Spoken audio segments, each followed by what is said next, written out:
ஆண்டு தண்ணீர் நல்ல தண்ணீர் வரும் பொழுது அதை அணையில தேய்க்கணும். அணையில தேக்கி மழை நல்லா பெய்து அணை நம்பிடுச்சு. நம்பி வளைஞ்சு கீழே போகும்போது வழக்கு நீதிமன்றத்தில் இருந்தது. அணையை திறக்க முடியவில்லை. மாண்புமிகு முதலமைச்சருடைய கவனத்திற்கு எடுத்து சென்றோம்.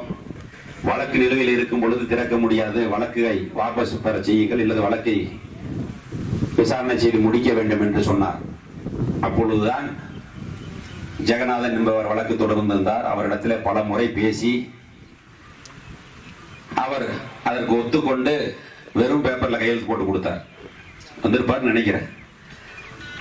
உடனே உயர்நீதிமன்றத்துக்கு போய் வழக்கை வாபஸ் வாங்கி தண்ணி திறந்து விட்டோம். முதல்ல யாரும் நம்பல, இந்த நொய்யல் வாய்க்கால தண்ணி வரும் என்று யாரும் நம்பல. வந்த தண்ணியும் நல்ல தண்ணியா இருக்காது அப்படின்னு சொல்லித்தான் பேசினாங்க. ஆனால் இன்னைக்கு நம்ம கரூர் பகுதியில், நம்ம பரமத்தி பகுதிகளில் எல்லாம் தண்ணி பாய்ச்சினவங்களுக்கு எல்லாம் தண்ணி மாறி இருக்கு. அதே போல இப்ப மாண்புமிகு அம்மாவுடைய அரசு ஆட்சியில, அண்ணன் எடப்பாடி அவருடைய ஆட்சியில் நல்ல மழை பெய்து நல்ல தண்ணி வந்திருக்குது. கரெக்டான அளவு 500க்குள்ள இருக்கும் பொழுதுதான் டிடிஎஸ் வரும் பொழுது நம்ம தண்ணி தேக்கி இருக்கிறோம்.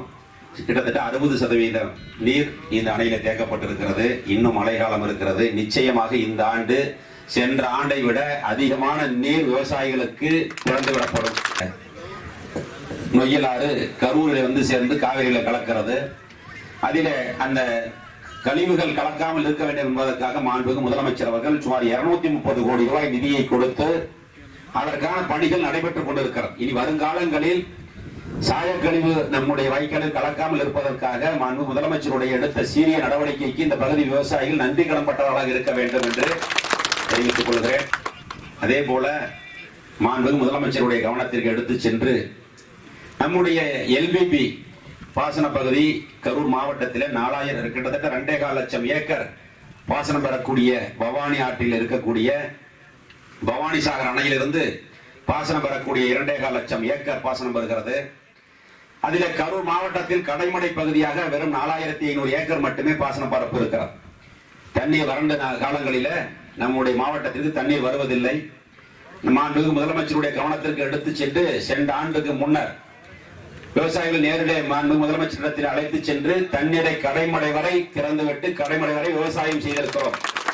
அந்த வகையில் நம்முடைய எல்பிபியினுடைய கடைமடை பகுதியாக இருக்கக்கூடிய நம்முடைய கரூர் மாவட்டத்தினுடைய வறண்ட பகுதிகளுக்கும் இந்த நொய்யல் வாய்க்காலில் அதே எல்பிபியினுடைய உபரி நீரை சேர்க்க வேண்டும் என்று மாண்புமிகு முதலமைச்சரிடத்தில் கோரிக்கை வைத்திருக்கிறேன். மாண்புமிகு ஏனென்று சொன்னால் ஈரோடு பகுதிகளிலே அந்த லோயர் பவானி திட்டத்திலே பாசனம் பெறக்கூடிய சுமார் கிட்டத்தட்ட 20,000 ஏக்கர் பரப்பளவுகள் வீட்டு மனைகளாகவும் தொழிற்சாலைகளாகவும் மாறிவிட்டது.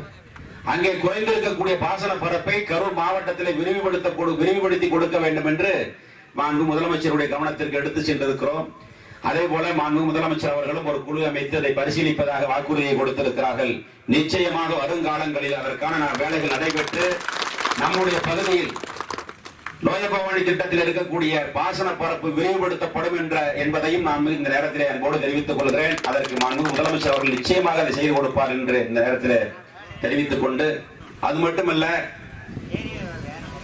அந்த சாயக்கழிவு பாதிக்கப்பட்ட பகுதிகளுக்கு அந்த தொழிற்சாலையினுடைய உரிமையாளர்களிடத்தில் இழப்பீடு தொகையாக பெற்று அந்த இழப்பீடு தொகை உச்சநீதிமன்றத்தினுடைய தீர்ப்பு வந்த பிறகும் பல வழக்குகள் காரணமாக இன்னும் நிலுவையில் இருக்கிறது. இப்ப கிட்டத்தட்ட 10-15 ஆண்டுகள் ஆகிவிட்டது. அதையும் பேசி உச்சநீதிமன்றம் வரை சென்று வழக்கை முடித்து நிச்சயமாக அனைத்து விவசாயிகளுக்கும் அதை உச்சநீதிமன்றத்தினுடைய அறிவுறுத்தலின்படி அது கிளாஸ் 1, கிளாஸ் 2, கிளாஸ் 3 என்று பிரித்திருக்கிறார்கள். அந்த வகையில நிச்சயமாக மாவட்ட ஆட்சித்தலைவரிடத்தில் எடுத்து கூறி திருப்பூர் மாவட்டம் கரூர் மாவட்டத்திற்கு உண்டான தொகையை பெற்றுக் கொடுக்கப்படும் என்ற உத்தரவாதத்தை நேரத்தில் தெரிவித்துக் கொள்கிறேன்.